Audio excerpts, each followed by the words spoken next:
There we go. And welcome to another Colin Crandall MMA and combat sports interview. You guys know me as the MMA professor and the MMA journalist, 6 years with the MMA Power Hour and credentialed media with the UFC, PFL, Bellator, and every boxing organization as well. I have my girlfriend, Jeanette Molina, with me, and we are honored and privileged to have on a man that I'm fortunate enough to call a friend who is an absolute legend in the world of combat sports, probably the most recognizable face in the entire world of combat sports, boxing, kickboxing, bare knuckles, and MMA. And we are talking about the legendary Cutman, actor, producer, writer, and now a biography of his life, a tremendous one at that, Mr. Jacob Stitch Duran. Welcome to the show, Stitch. Oh, come on, man. You can never say no to you, Colin. I appreciate it, brother. I really do. It means a Of lot. course. Yeah, Early well, on, it's always good conversations with you. And Jeanette, welcome. Nice meeting you. Nice to meet you. Pleasure. thanks so much, Stitch. Well, there's so much for us to talk about, as always, but what's on my mind and is on yours, I think, right now, is that your book, From the Fields to the Garden, which has been out, I think, for about 10 years now or so, it has finally been made into a documentary autobiographical film. And I remember we first started talking when you were just about ready to get the shooting of the film going. And now I think it's in the can, as they say, and you're looking for, I think, distribution and where it's going to go and when we're going to see it. So I'd love to hear a little bit about the progress, what it was like making the film, maybe some of the people involved, and what we're looking at as far as when we're going to be able to maybe see it at film festivals or in the movie theaters or on cable TV or wherever we have the good fortune to see it. No, it's been a fun run with these guys, and just the way life happens, right? I get a call, and Jeanette, I'll kind of give you a story of how all this happens, and everything that's happened in my career. I've never asked for one job; it's just they happen, right? But I look at these situations and I evaluate them, and there's a lot of great opportunities. The movies and just, I mean, I'm in like 5 video games, and I think 3 or 4 with UFC. Undisputed just came out, Nice. and but yeah, so they. I wrote a book. I'm the kind of guy, if you want to do it, let's do it. So I had this author, Zach Robinson, that contacted me. He was, he's a school teacher in Germany for the American kids. And he contacted me, was a big MMA fan, and says, look, I write books called Sports by the Numbers, and you're a big, big fan. I'm a big fan. Would you be interested if we wrote a book? So I said, yeah, let's do it. So it just happened by the grace of God. I was going to be in Germany like 3 weeks later working with Vitaly Klitschko. And Nice. we met in Hamburg and shook hands and wrote the book From the Fields to the Garden. And then we went into part two after the UFC let me go because people kept asking and asking and the sequels but it happened. But now it's into a documentary form and uh, you know I grew up as a farm worker, as you know, and I was born and raised in a migrant camp, and just kind of worked the crops all my life, and those are the fields. And my goal was to make it to the Garden, which is Madison Square Garden. I'll be there next weekend. Actually, I got a top ranked show there next weekend, so I'll be back Nice. in the Garden. But the documentary, I convinced the producers to let me take it back home to where I grew up with the people, friends that I grew up with in the migrant camp in the little town of Planada, where we're all farm workers. So there's like 150 of us. So I invited them, and we met at the Merced Capitan Hotel, which is a very historical place. They just remodeled it and all that. And Merced's not a big town. When Right. I was there, that was our biggest town. It had I think like 20,000. Now it's like at 40. Wow. Planada was like 1,500 at that time. So anyway, the theater is a 7 minute walk on Main Street. Both of them are on Main Street. So when we got together, we had mariachis playing for us, and just kind of everybody, people I haven't seen in 50, 55 years, Colin. I mean, Wow. ones I went to school with, but I knew we were all farm workers, and I brought them in as special guests. So we saw it privately, and the operative word was that it made people cry and it made people laugh. So yeah, so now I got to see it before they got to see it before the world did, and I showed it to you. Now I think you're probably, I think, actually the first sports guy to media guy to see it. Wow. I You really know, appreciate that. It no, looks amazing. It and I looks show I send you the my son-in-law did he interviewed some of the people that were there, and got their opinions on the movie, and it's very, very touching. You know, Yes. the last guy that was really choking up was Mike Basil. He's a cut man. We worked together. We'll Oh, be in New wow. York, and he didn't know that side of me, and it was very, very emotional. Every time I see him, I choke up. Yeah. But that's Yeah. it. So yeah, so now just as crazy as it is, I kind of consider myself a marketing savant. So as soon as I got that information that I sent you from the news, ABC came and from Fresno and did a nice story, and then homie got the interviews from these people. I sent them to Elizabeth Raposo.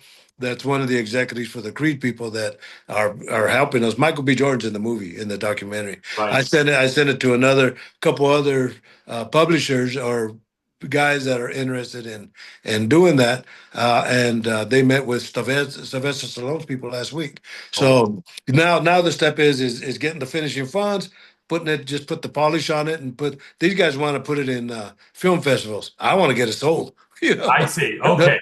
So yeah, you know. So it's kind of like a question of which way you're going to go.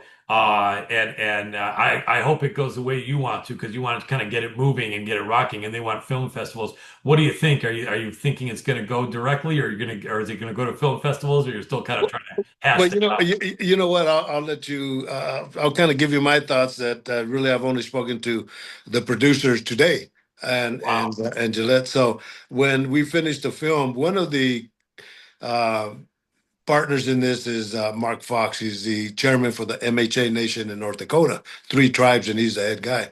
And he said, maybe you polish it up. He just sent me a message this morning that he wants to talk to me about it. Well, this other guy, Jason, that came down as a guest, said, you know what, this could be 2 parts, part one and part two. Ooh. And it's 90 minutes, right?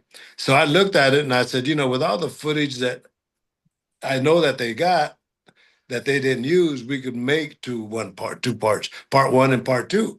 And I'm thinking through my marketing mentality that part one would be from the fields.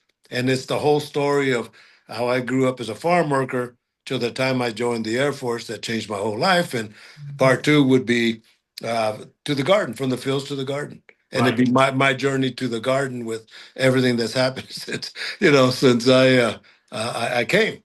So yeah, so those are issues. I mean, they could be a lot worse, but these are pretty good problems, and we're going to bank on these people to kind of guide us on, because they're all Hollywood people, Yeah. which is the best route to take. And but we had one guy that offered to sponsor us at the Cannes Film Festival. That just Wow. happened, but the Did film wasn't ready at that time. Yeah, but it yeah, just but yeah, but that's still a possibility.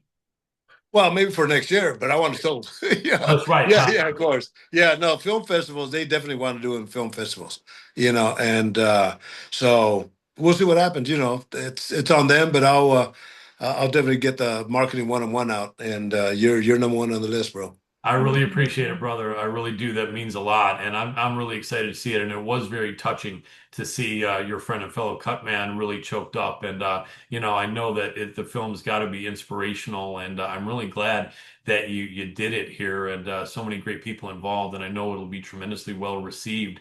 Do you remember the first time, because the book being The Fields from the Garden, from being a migrant worker in the fields with your goal once you got into combat sports being to work a fight at Madison Square Garden. Do you remember what the first fight was and when that you did make it for the first time to work a fight at Madison Square Garden?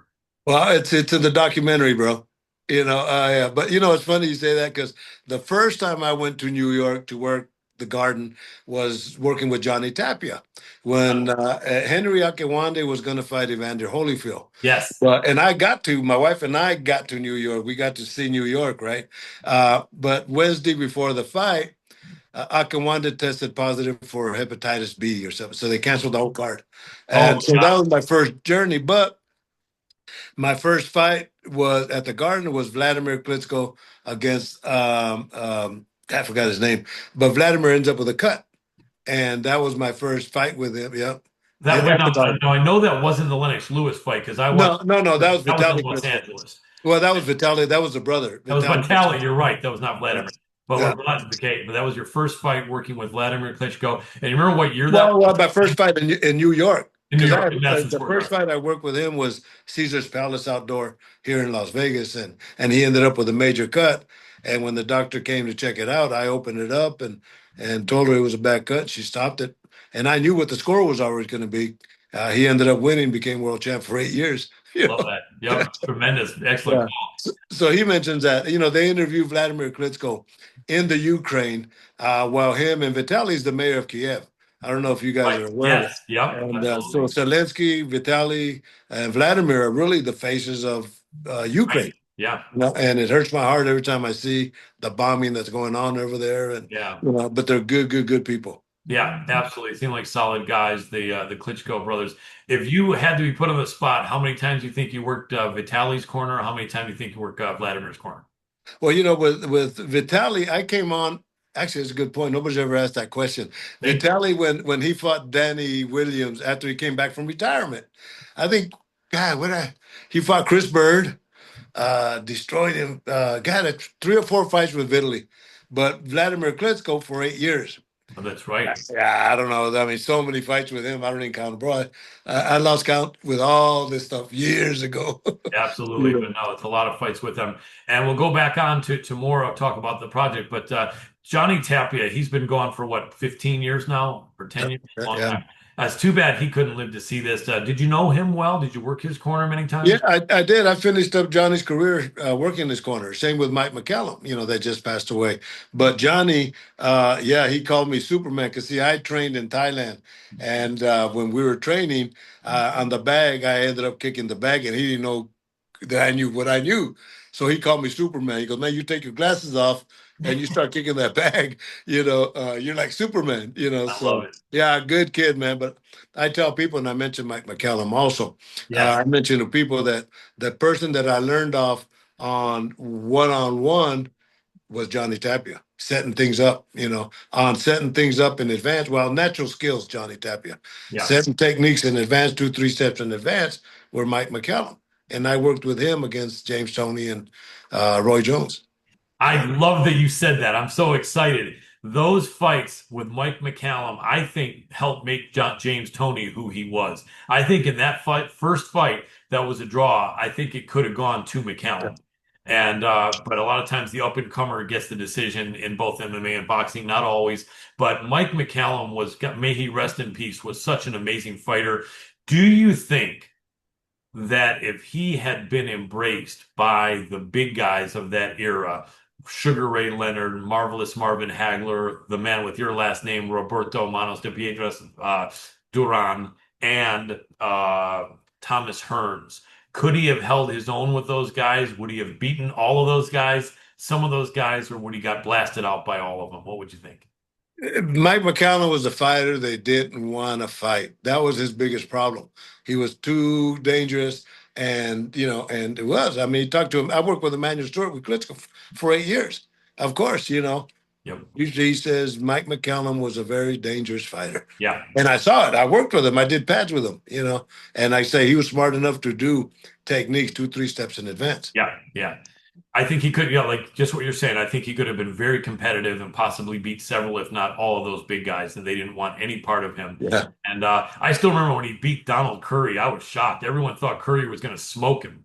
And then McCallum knocked him out in what, the first round or second round? Yeah, it looked like he smoked a pound of marijuana, man. That's what I was saying. Yeah, he did. Yeah, he It was did. out, man. So Yeah. Well, tell us a little bit more about the project. I know the books, I think you had part one and part two, the two books, or is it just the one book from the fields to the garden? yeah. Oh, it's funny. I didn't even think about that, but you're right, man. It's just a testimony right there. You just told me part one and part two of the books. So maybe 2 parts, part one and part two of From the Fields to the Garden is the way to go. Yeah. And it's funny you bring that up because I work a lot on moments like this. And my brother's writing a book on moments like this, where a moment like this could just verify things that, it's all heavy duty shit, bro. Yeah. Yeah. I love But it. I look into those things, and those are the things that, the stars line up. And Yeah. just that little moment right there just kind of reinforce that. If it comes out in part one and part two, you can say, I had something to do with it. I love that. That would be awesome. I'd love Yeah, that. yeah. Yeah, yeah. Fantastic. Yeah, man. Well, I'm really excited to see that come through, man. I'd love to see two parts. That would be awesome. Well, I know that Jeanette had a question or a couple of questions, so if I can throw it to my girlfriend, Jeanette Molina, with a question for Stitch, go ahead, sweetheart. Hi, Mr. Duran again. So again, it's a great privilege and opportunity to be able to speak with you and ask you questions. I'm curious, I'm a parent, and I'm curious to know if how your parents, how they reacted when you first got involved with combat sports. My dad didn't get a chance to see it, but when I joined the Air Force, uh, Latino families are, the parents, the old parents weren't very loving. I don't think either one of them ever told me they love me, but I know they love me. They just did it in their own way, right? Yes. But my dad, when I joined the military, sent me a very nice letter. It came from his heart, so that was fine. My mom, yeah, she Stitch. She would call me Stitch. Bad Boy had a like a towel, beach towel that with Stitch and all that, and I gave it to my mom. She used to sit down on the couch and put it over her legs, and Stitch is my son. Stitch is my son, and so yeah, they were proud of my brothers and sisters, yeah, it was nice for my mom to see what I did. Oh, that must have been so heartwarming for a parent, from a parent for their kids, to see their Yeah. success and reach their goals because you had that dream and you actually accomplished it. And not everybody gets to be, get to that point, and so I'm so happy for you that you were Yeah, able to, everything lined up and you took those decisions, and you are here where you are yeah, as a legend. absolutely. And you mentioned my brother came up to me that moment right there, moments. But when my son was cutting my hair in preparation for me going into the Hall of Fame, very simply, we were talking. He says, how would your mom and dad feel about you doing this? And I started crying because they were Yeah, both son, but that relates probably with you also, Jeanette. Probably with you Yes. also. Call him, my parents saw me do this, and so the thing with that makes this documentary, not because it's on me, yes, but my story is everybody's story, and Yeah. that's the impression I got from everybody. With damn, you know, gee, wow, that's me. That's why so many people cried and so many people laughed. You know, absolutely. They related to your story and your journey. Yes. I think Jeanette was curious also about your wife's reaction, maybe getting into it. You want to relay that question? Um, I don't remember. No problem. That's okay, sweetheart. So, when you were married, I think it was early on in your journey into combat sports, right? It wasn't, I don't think you were extremely established. How supportive was your wife? Did your wife believe in your vision? How did she feel about combat sports? And what kind of support or pushback did you get from her? got to watch a documentary. Ah, love that. No, You're right. no, no, no. You know what, man? And yeah, everything I do is for them, for the kids, and for my wife. And I mean, you see, I got no jewelry and shit. My wife knows all the delivery guys for UPS and Prime and all that. But it's for them. For me, it's just accomplishments to say that I did it, that I could do it. Yeah. And with that, it just opens up so many different doors. But yeah, they're all proud of me. Why my wife, when well, I opened up my school of kickboxing because I worked for RJ Reynolds Tobacco Company. I Right. worked with them for 23 years. So I had a nice corporate job, company car, tie, and all that stuff, 8 to 5. But I opened up my school of kickboxing with a credit card. Show you how crazy I was, That's right? awesome. But my wife was there. She supported me, and we had the kickboxing. As a matter of fact, see how things work out. Last night, I went to the IKF Muay Thai tournaments, and the IKF, when I promoted the first two fights for them. Now, this is a big organization now that they go out throughout the world. But I promoted the first two fights with them, and I went there as a guest. And the first champion that came out of that IKF, International Kickboxing Federation, was my fighter. So Awesome. so so I'm talking about little karmas, right? But yeah, my wife, and then making the move to Las Vegas, right? So I had a school of kickboxing, I had my house, and I put in for a job transfer. And I waited because they were downsizing. And uh, weeks later, months away later, I get a call. Hey, man, there's an opening in Vegas. There's no traveling, but you got to be there in a week. Oh, Man, wow. I can't do a week. I literally I talked myself into 2 weeks, and but here's where the wife comes in, Charlotte. In 2 weeks, I sold my house. I probably lost money. I transferred my school to a student. I put my family in a U-Haul and drove 9 hours to Las Vegas and called my mom and said, I got a new phone number, Wow. and then took a $25,000 a year cut and pay. Cut and pay, right? But Charlotte was with me 150%, That's and there was a time my brother lived there, and in fact, he about 4 or 5 houses away from where I lived at, and he came by one time, and you know, we're not happy. She thought we were fighting, but couldn't pay the rent.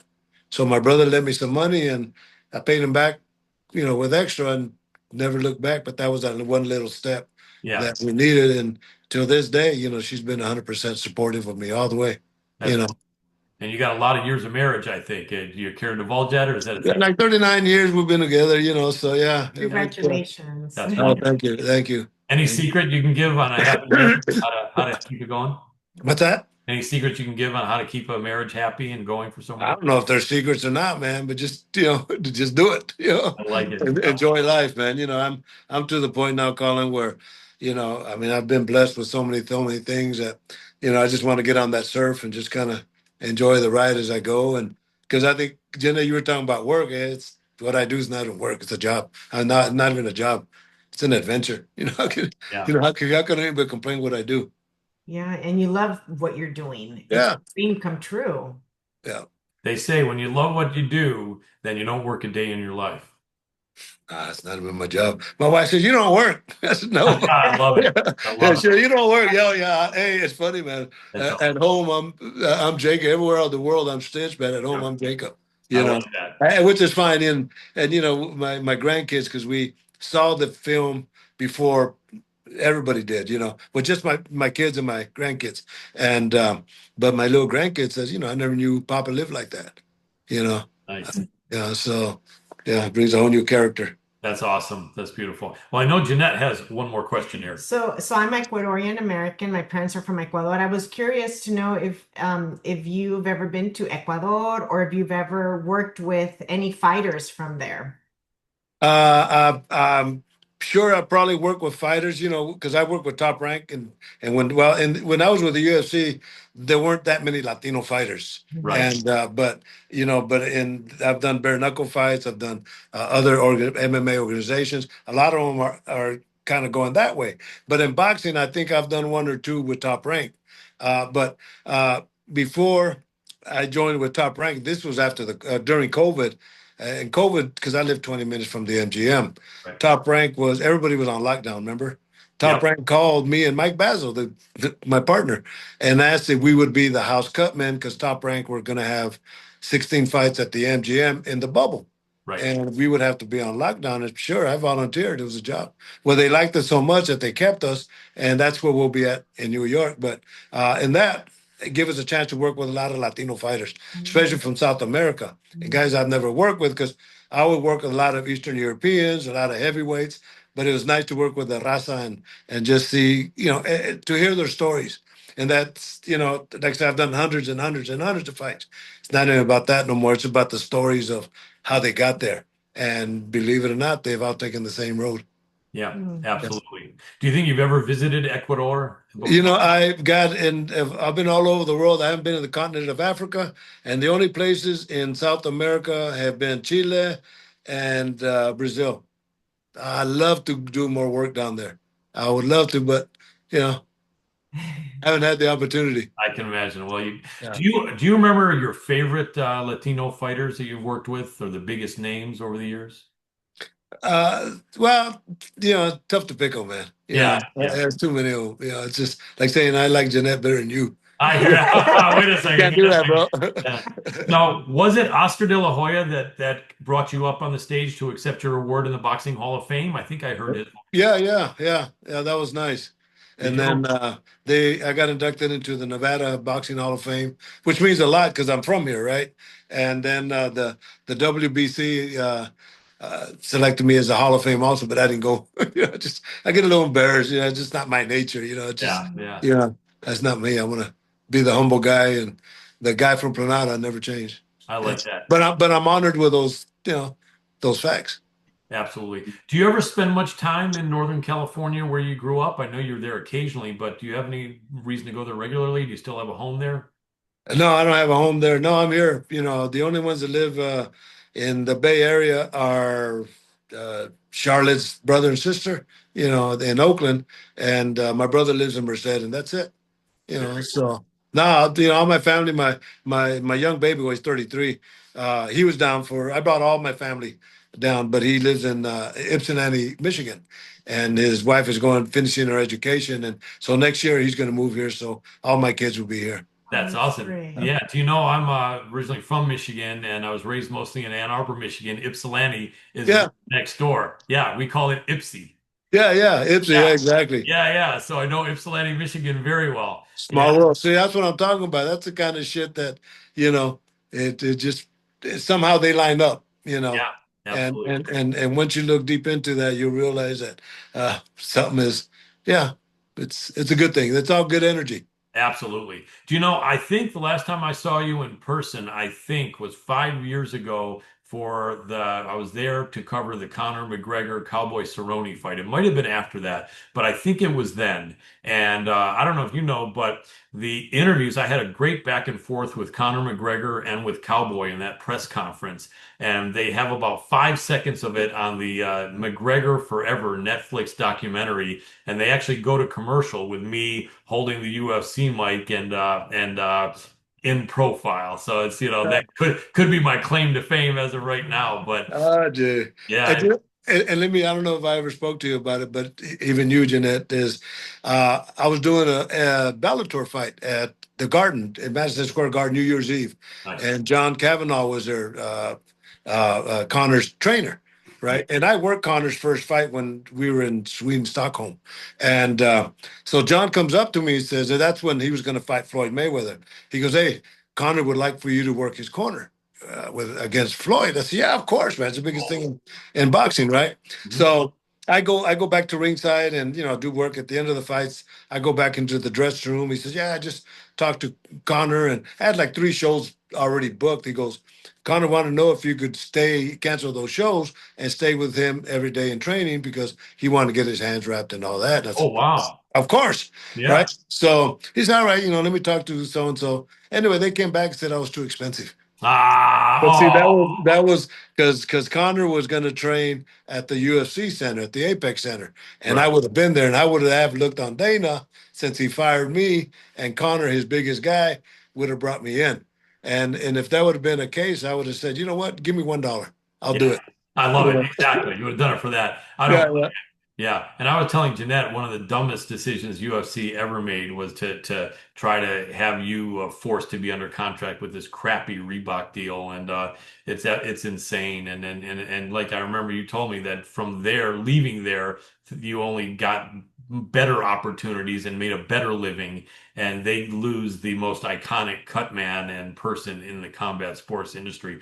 It's unfortunate, you know what I mean? But I know a lot of fighters had a lot of great memories. Do you remember what the last year, I'm sure you do, the last year that you were a cut man in the UFC? Was it 2012, yeah, 13? yeah. What? Yeah, I don't know the year, but I'll tell you, the fight was Rory McDonald and Rory. Oh, and Yeah, yeah. Rory McDonald and And, uh, and, and uh, Robbie Lawler. And Robbie Lawler, I worked with Robbie, and Robbie ended up with a big old gash, right? Yes, and And I mean, what a fight! I mean, that what was a great insane. fight. That And fight was insane. so that was the last fight, and it was cool because Robbie got inducted into the Hall of Fame, UFC Hall of Fame, I think about 6 months ago, Yes, yes, and he got on stage. He says, "And I want to thank Stitch Duran for keeping me in the game." And love so that. everybody started clapping, and all these people sent me these videos, and so that was nice of Robbie to have done that, right? Yeah. And but that was my last fight with him. That's interesting. Wow, what an iconic fight. Yeah, And Bobby did end up winning that. Yeah, huge gash in his lip like a yeah, triangle.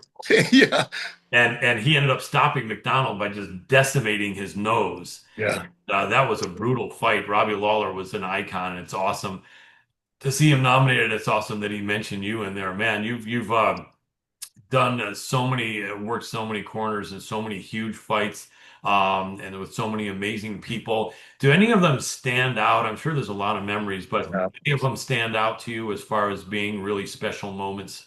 Well, I'll give you one that just happened. Joel Romero. Right. because they called me to work the dirty boxing Right. Yeah. in Miami, right? And it was great because I'm working this corner. My job as a cut man is not to give instructions, right? And but the first, I always look at who's winning the fight, and I judge it as I go. And first 2 rounds, I would have given it to the other guy. Yeah. And so he sits down, and I'm working on him, and very simply I said in Spanish, "Más agresivo," more aggressive. He went out and knocked the guy out. So anyway, Nice. in lieu to that, he has his own show like you. And we were talking, and he asked me, he says, "Do you remember what you told me in the third round?" And I said, "Yes, of course." So that was very precious. That's awesome. And it just, I mean, just to he had enough confidence in me to believe what I told him. And Yeah. I've never coached him before in my life or anything like that, but he knew because of my credentials, then my job is to take care of him and give him every opportunity to win the fight. Yeah. And so yeah, Fedor Emelianenko, and Jeanette, if you're not aware, Fedor Emelianenko was a god of Yeah. MMA from Russia, Yep. and I mean, big legend, right? So I went to Japan with Josh Barnett for the Pride fights, Yep. and Fedor was a big legend in Japan. Of course, he had just come back from breaking his thumb, and he was going to fight somebody. So the promoter came and asked me if I would go wrap his hands. And when Josh Barnett took me over there, everybody wanted me to wrap their hands like I used to do with the UFC. Yep. Josh says, "No, no, no, no. This one I paid to bring him here, $500 each. Man, I make 2,000, 3,000 like this." Nice. By wrapping hands. That's awesome. Yeah. So That's anyway, they asked me to wrap Fedor's hands, and being that I didn't even mention money, but I had worked with the Klitschko's and other Russians, and they're very quiet, very serious. So I'm wrapping his hands, and open, close, and trying to talk, and yes, no, yes, and finally I finished. I go, "How do they feel?" He goes, "Super, I love super." it. Man, I walked out, my feet weren't even touching the ground. But even better yet, the last time I worked with him when the UFC let me go, I was with Bellator. And I walk into the lobby of the hotel from the airport, and he's there with, how the teams hang out. Yeah. So he comes up to me and he gives me a hug. I mean, Fedor gave me a hug, right? And he says, "I have sweats for you." I said, "Well," so he sent a guy upstairs to get sweats. And he came and gave them to me, and there were the team sweats. Has Stitch here, Stitch on the back. Wow. Now hold on. Okay. I'm not going to be a liar. Hold on. Let's see. Wow. So like personalized workout gear from Fedor, personalized to Stitch. I can't wait to see this. That's awesome. And especially since, Stitch wasn't even a part of that camp, but Fedor Yeah. has seen him since he did it, since he Yeah. All right. So look, can you see Stitch in the back? Oh, that, yes. And That's and and, awesome. and the front. Let me see here. That's The front. awesome. That's so Yeah. cool. That is so Yeah. cool. Yeah. And and what makes it real special is that he thought about that when he was in Russia.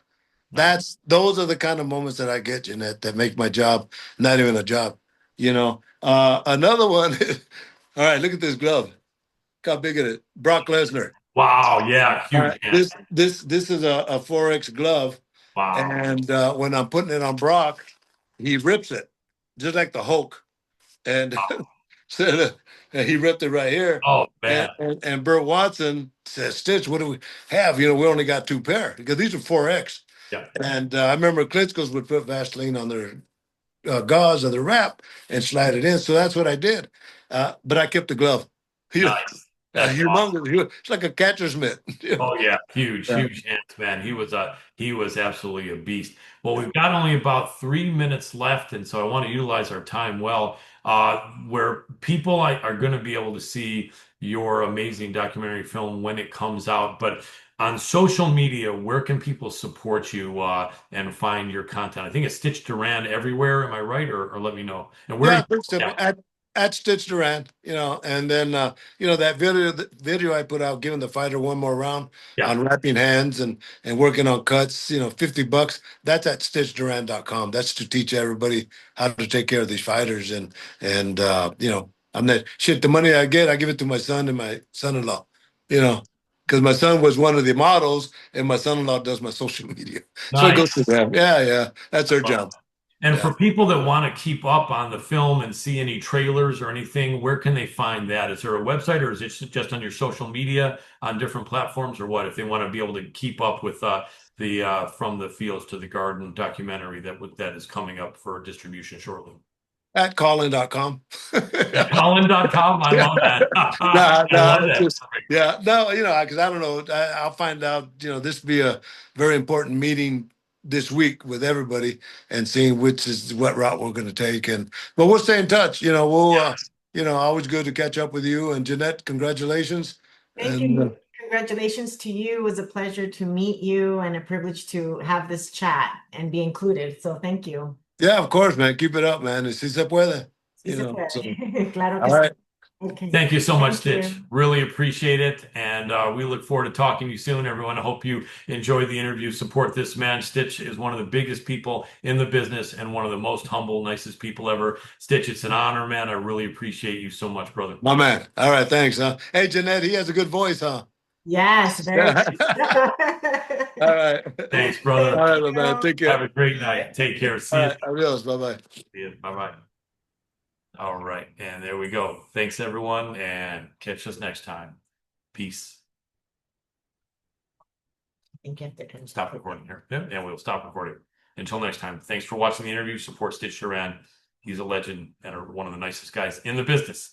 See you soon. Bye bye.